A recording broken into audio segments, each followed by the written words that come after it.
Dit is de blik van een 16-jarige. Sa sjocht Laurens Alma Tadema hemzelfs. Hij zit op het gymnasium in Ljouwert, maar moet en sil schilder worden. Laurens is net benauwd. Hij door te dreamen en te dwaan. Binnen in het Frieske dorp Dronriep. Begroeven in de Sint-Paulskathedraal in Londen. Als Sir Laurens Alma Tadema.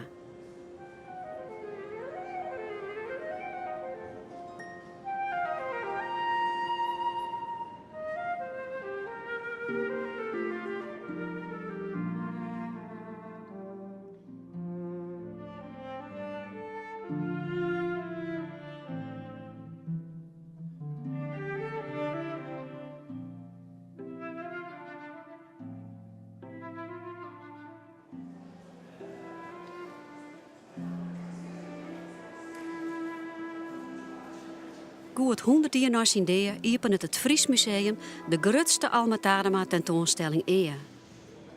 Hoe sjoggen we in deze tijd naar dit werk dat een skoft totaal uit de mode wie, maar nou miljoenen opbrengt? I think this picture, The Finding of Moses, is a wonderful reminder of how quickly an artist's reputation can soar and then fall and then begin to soar again. This is perhaps the definitive example. Literally, it's a situation where in 1902, Tadema is the toast of the town. He's brought to Egypt by his patron. He makes this 3-year-long picture process. This is the result of it. It's much noticed and praised. He dies in 1912, which is less than 10 years later. Yeah. And literally, during World War I, his reputation falls apart. And by the late 1920s, these are really tough to sell. And by World War II, they were almost cutting them out of the frames for the frames, not for the pictures. They did with this one. It's true, absolutely. This idea of worthless is shocking to us. Then, the slow growth in prices and respect through the second half of the 20th century, resulting in this being one of the most expensive Victorian pictures ever sold. It's amazing, they would say in America. It's Amazing, true. yes. It was a record breaker in 2010 at Sotheby's. And it seems to me that these so beautiful. issues of taste are fascinating and ever-changing. Well, today there was a headline in the newspaper and it said, Alma Tadema, not kitsch, but art. Ah, there. De Tadema's verhuizen in 1838 van Dronriep naar Ljouwert. Huid Pieter Tadema is notaris, je wen je ze. Maar huid versteert als Laurens nog maar 4 jaar oud is. Mem Hinke support de aspiraties van haar zoon, als er op zijn 15e jenstig ziek werd. Maar Laurens geneest wonderwol en hij maait naar de Kunstacademie in Antwerpen. In navolging van schilder Henry Leijs kiest hij thema's uit de skiëtnis. Zoals Jirre. Koningin Fredegonde had bisschop Praetextatus Delstekke litten en wachtte op zijn dea. Laurens trouwt met de Franse Pauline. Ze gaan op huwelijksreis naar Italië en hij maakt dit schilderij van de Sanremo in Rome. Hij rekt het heel in de greep van de klassieke oudheid en voor dat werk blijkt ook belangstelling.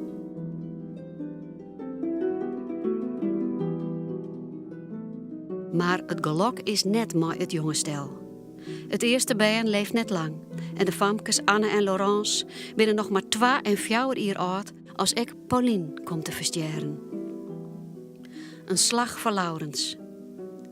Hij verhuist het met zijn bijen en zuster Atsje naar Londen en dat blijkt een boppenslag. Tadema was a very smart man, and he knew that although Paris was elegant and Brussels was on the rise, there was no place like London when it comes to making money. He could see when he came for medical treatment that it was going to be a good fit. He knew from his dealer that it was going to be full of rich people who wanted his kind of art. And he thought, this looks great. And then he met the love of his life, Laura. It all came together pretty quickly and he was hooked. And indeed he was right, that he became the toast of Britain because he was making art that people wanted. These were people running the British Empire, and they thought of themselves as the new Romans. And that's exactly what he was doing. He was presenting people as Romans. So it all connected in a very seamless way. And this is where he succeeded truly and became Sir Lawrence. We are standing at the entrance of the Royal Academy of Arts. This is one of the most important institutions in Britain devoted to teaching art, collecting art, exhibiting art, and it's also a very important membership organization. The greatest artists in the history of Britain have joined as members. Let's take a look. This is a busy place, full of activities all the time, major exhibitions, really important teaching. This is a place where Lawrence Al-Mutadama felt very much at home. He was on the governing council. He was a member, of course, elected by his peers. He was also teaching students every so often downstairs in the schools. And he was very much aware of the institution as a place where the finest new art was shown. Every summer since 1768, artists have sent in their recent works for exhibition here. And Tadema was always the toast of the town during his career. His pictures were widely noted and written about in the press, and they were on view in these rooms, which are magnificent, absolutely dramatic and spectacular spaces. So he was always attending events here, not just as a member, but also as a guest.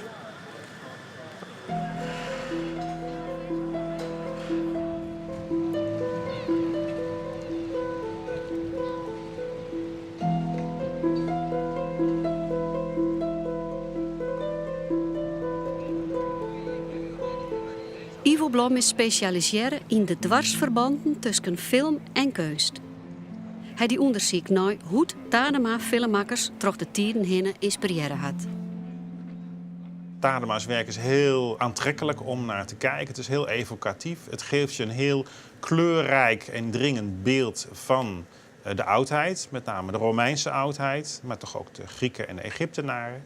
Tadema had enorm veel onderzoek gedaan voor de uitbeelding van alle settings die hij in zijn schilderijen had ontworpen. Wat voor filmmakers heel aantrekkelijk is hij gaf het ook heel gedetailleerd weer en heel driedimensionaal. Je ziet hier een prachtig schilderij van Yale, een Roman art lover. En je ziet een setting van een rijke Romeinse familie.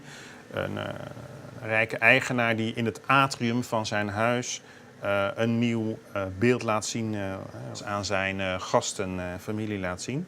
Maar wat je vooral goed ziet is de hele compositie van zo'n Romeins huis. Met zo'n bassin hier beneden aan, wat ze impluvium noemden. Bovenin was er natuurlijk een open dak, zodat het regenwater erin viel. Zo'n fontein met zo'n leeuwenkop. Zo'n doorkijkje naar zo'n verhoogde achtertuin, zo'n peristylium. Ik zal even een stukje laten zien uit film Caius Julius Caesar uit 1914 van Enrico Guazzoni. Gemaakt voor de Cines Company. En dat was, de Cines was eigenlijk de grootste Romeinse filmmaatschappij in het begin van de 20e eeuw. Je ziet hier een stukje van de jonge Brutus, die bij zijn moeder en stiefvader woont en die bezig is met bootjes te spelen.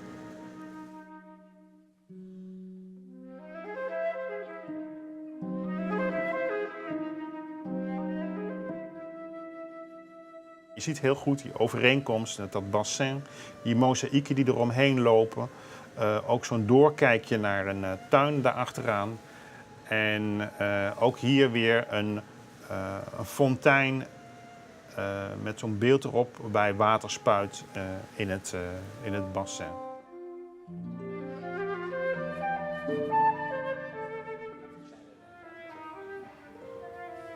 Wat binnen favoriete werken van Marlies Stolter en Peter Trippi? I chose The Roses because I think that this rings all the bells. It is one of the great pictures by Al-Mutadama for various reasons. First of all, it's unusually large, which means that it has a kind of spectacular effect when you walk up toward it. The reason it's large is that it was commissioned by a very wealthy patron of Tadema, so he knew that he was going to get his money out of it. It is also memorable because of its weird subject. It's a real story from ancient Rome of a crazed emperor who decides to, for fun, murder some of his dinner guests, by suffocating them with rose petals falling from the ceiling. It's weird and wonderful and memorable. Once you see this, you never forget it. And so Tadema has presented us with something that is violent, but also, in a weird kind of Tadema way, charming. It's beautiful. I mean, murder has never been so lovely. And I feel that that is part of Tadema's gift, that he shows us the official party at the top, looking down on the mayhem below. Nobody seems to be suffering too much. They're suffering, they're going to die, covered in rose petals, but it's a nice way to go. And I think the detailing of each figure and their different expressions is masterful. There's also the sheer joy of color. This is a man who loves flowers. He actually brought in rose petals and had them dropped from the ceiling of his studio to see how they would flutter. And of course, the physics of how rose petals flutter is quite obviously handled perfectly here. A nice twist to this picture is the man at the far right in green with the beard. He is almost certainly Tadema himself. There is this frisson of naughtiness, which is rather wonderful, but to our eyes it all seems very chaste.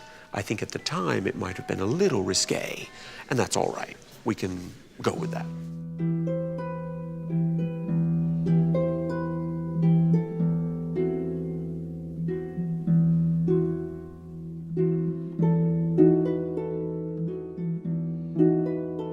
Dan de huizen van de Tadema's. Die binnen buitengewoon belangrijk in het werk van Tadema en zijn vrouw Laura, want zij schildert ook.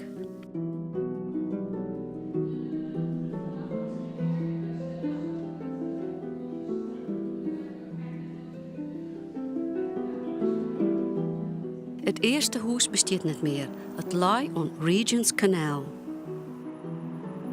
Alma Tadema and his young family lived first in London at Townshend House. Beginning in 1871, when they arrived, they began to decorate it in very unusual ways. They began to take out doors, for example, so that you could pass from one room to another without a proper door opening and closing. They would put up curtains instead, so that there was a sense of freedom and fluidity. And also they began moving walls in such a way that you could actually see different spaces one to the next. And that was rather unusual in the age, because they wanted to have a sense of experimentation, that they were artistic, and they wanted to enliven these spaces so that Lawrence and also Laura could paint in imaginative ways. Het huis wie tegen geliefd bij de Londense Society. Maar het beroemdste worden is Casa Tadema, het volgende grote project van de Tadema-familie. We are standing in Grove End Road outside Casa Tadema because it is once again a private home. That is good news, that some people have come back into the house and restored it beautifully. I have been inside, but unfortunately we as a group, as journalists, as the public cannot go in anymore.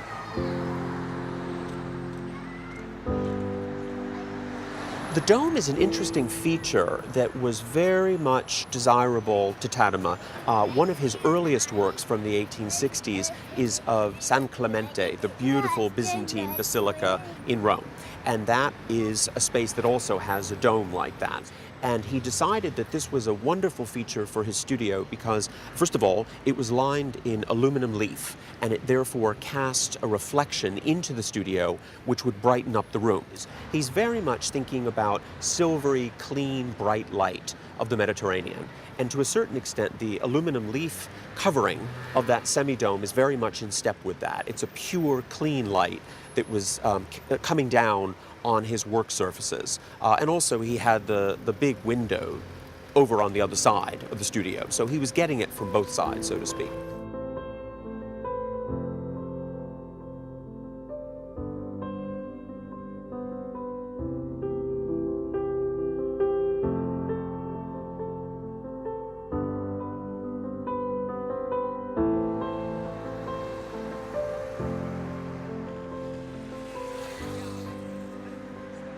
all the great artists of the period, including Leighton and Millet, would have come here for various events during its heyday. Also, the family were very friendly with Princess Louise, who was the daughter of Queen Victoria, and she was a sculptor, and she was very much an intimate of the family, so she would have come. Also, the musical concerts that were mounted in the studio were very well known. They were invitation only, of course, but some of the performers there were very famous, such as Paderewski, the great Polish violinist, George Henschel, the singer and orchestra conductor and composer. So I feel that this was very much a celebrity-oriented existence that the Tadema's were living.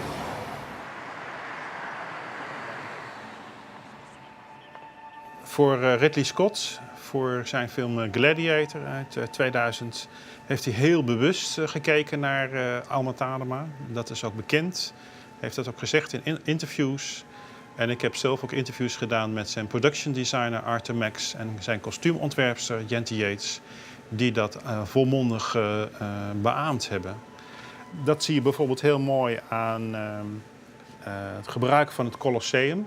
Nou, hier zie je dus Tadema's visie met dames die over de reling kijken. En als je goed kijkt, zie je inderdaad het leger in parade voorbij komen. In Gladiator is het wat anders gedaan. Hier zien we een met de computer bewerkte versie van dat Colosseum. We vliegen letterlijk over het dak van het Colosseum.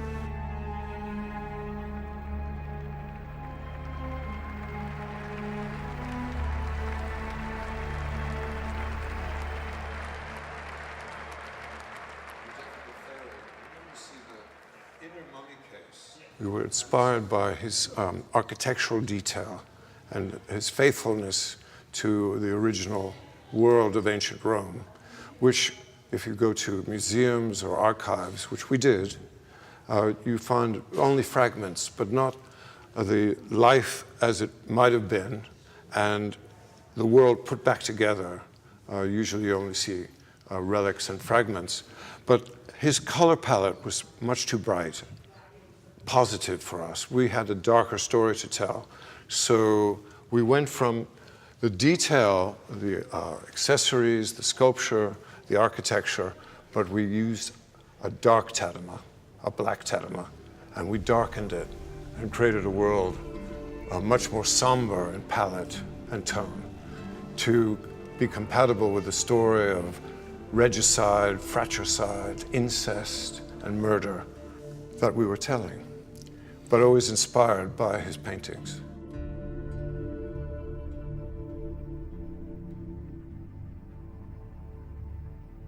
Have you got any idea what Mr. Tadema would have thought of the film? I think he would be proud. He has some darkness to him, not often revealed in his paintings, but there are several that have a darker tone and a darker subject matter, but it's not typical of his work. It wasn't really, I don't think, essentially his spirit. I think he was more optimistic and celebratory of life.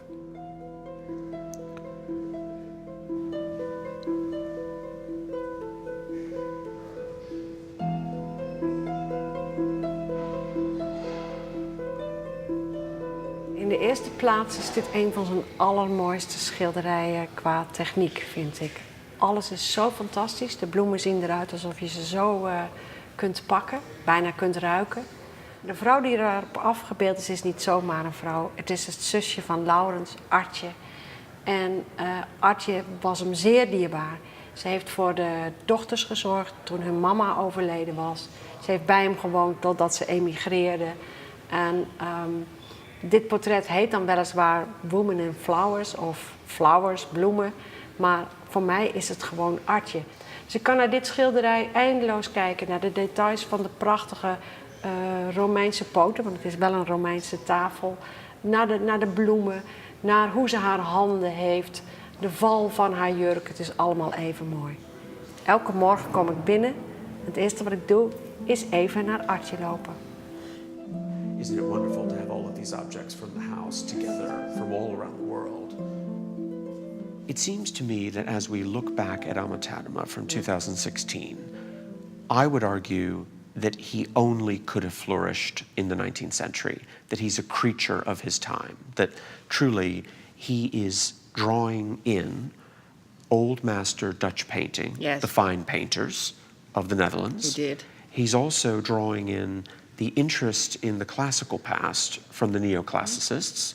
And of course, he's got a touch of romantic in him, that there is an Absolutely. element of drama and theater and passion.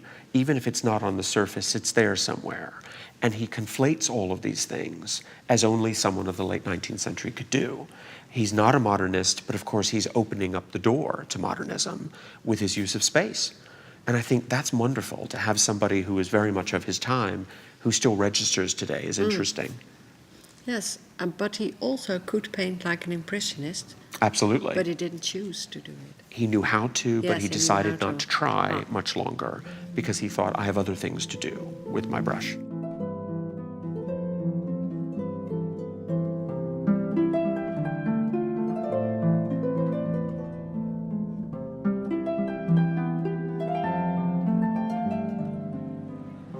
In de tijd van Tadema wie de film nog maar krek uitvoeren. Hij moet het wel nieuwsgierig voelen, hè? Want hij wie zelfs ik warber in het theater. In his day, Alma Tadema was hired by leading producers to design sets, costumes, and props for major theater productions here in London's West End. We're standing here in front of the Lyceum Theatre, which is one of the oldest in the city, and this was a place where Tadema worked. Tadema was interested in the way that space connects. We've seen that in his houses, and it makes perfect sense that he would fall in love with theater, because theater is about moving people through spaces. The audience watches and learns as the actors go through the spaces and do something, whether it's tragedy or comedy, it doesn't matter. And so Tadema wanted to bring that visual experience of his paintings to life on stage. He loved it. And that makes perfect sense now when we look back on the history of film, that the filmmakers were theater goers first. They were very interested in theater. They wanted to bring that experience to film.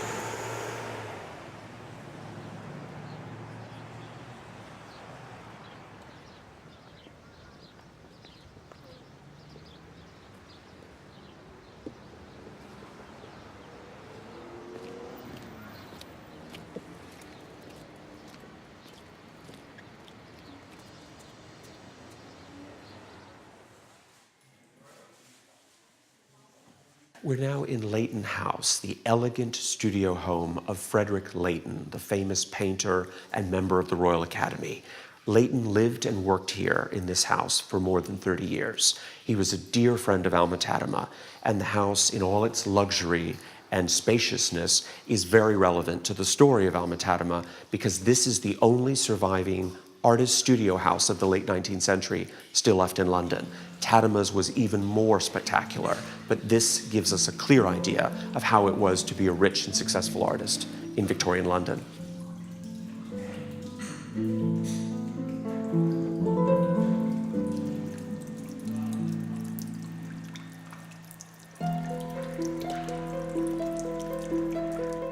Krekt als Alma Tadema hier Leighton ek een atelier met enorme ruiten op het noorden voor het juiste licht. This is very similar, although not the same, to what Tadema had in Grove End Road. It's a giant opulent space. Not only was art made here, but also music was performed here during concerts where friends and guests were invited to come and listen. It was very common for artists at that time to think about all the arts in unison. Art and music together somehow lifted both up in the minds and ears and eyes of the viewers. So that's not such a surprise. That is very much in sync with the movement called aestheticism. Aestheticism is about all the beauties of the world coming together. And also there was a fascination between the way that music makes you see things, this notion of a kind of syncopation of the arts was very common in this day.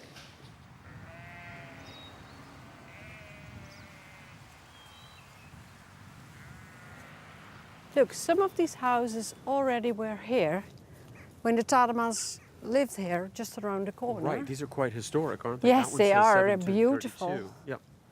Good. And look, through the trees, you can now see his birthhouse there coming. It is. Yes, I there it recognize is. that from the photograph. With yes. the bay windows. Right. Well, this really was the middle of town then, wasn't it? It was, because there used to be a bridge Yep. and a canal, of course. Sure. Well, Peter, here we are at last. Here we are. You longed to be here for a long time, didn't I you? do absolutely love this house, I have to say. It's terrific. I have wanted to see this for a long time. And a Very- statue. It's all here. This It's is it. all here. This is Tatama Corner. Yes. It's Tadema Corner, Yeah. definitely. Well, the statue is interesting, actually, because it is quite severe looking. He doesn't seem so jovial as he was in life, and that's something maybe a shame. But on the other hand, one wants to be very respectful of the memory of someone who's so important in the world. Yes, but you can't make a sculpture with someone smoking a large cigar, can you? It would be very tempting. Because he loved his He would have cigars. loved it, actually. Yes. This is a piece of history. Would you like to pose for me? Did you have a close look at the inscription above the door?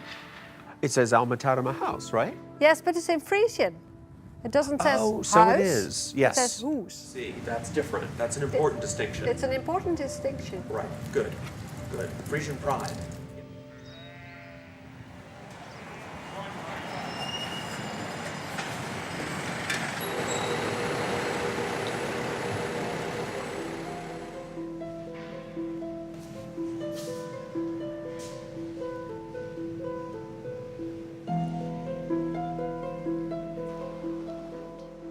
I think this is holy ground for those who love British art. It's very exciting to be in this building and see the context of Alma Tatama's grave.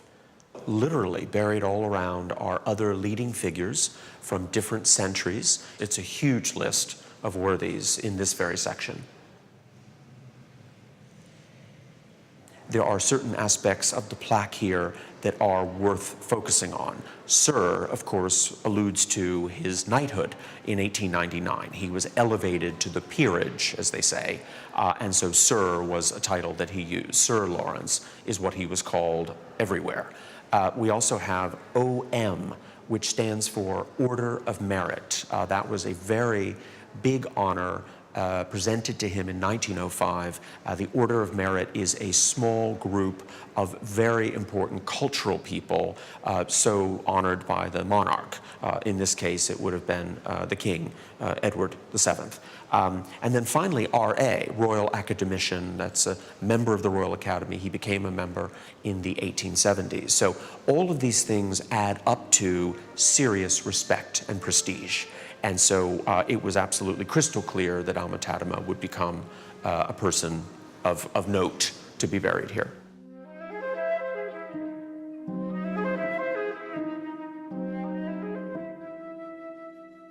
Een groot Nederlander, kunstvorst en kunstkenner. Aller kunstenaren vriend. Allen die scheiden en strijden en nijden, dat zijn de kleinen. Grote zielen verenen. People who make separations between people or are battling against each other, those are small people. Okay. And big people, like Tadema, is Right. implied here, Right. they unite people. Okay, that's very grand. I like that idea. It's a lovely idea, but Huh.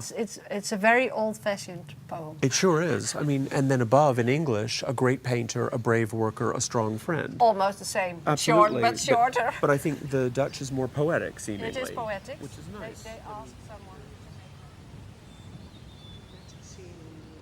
It's a wonderful thing, isn't it? Yeah, it's got a lot of emotion. And this, of course, is over the top. One of the best pieces. It's so great. Yeah, I think that's brilliant to match that up like that. I think Ivo has done a wonderful job. Such a pity, but this one. Yeah, that might just materialize later in the tour. It's hard to say. Okay, We'll find out. Vienna? Maybe. I think I need to work on Sotheby's a bit. Yeah.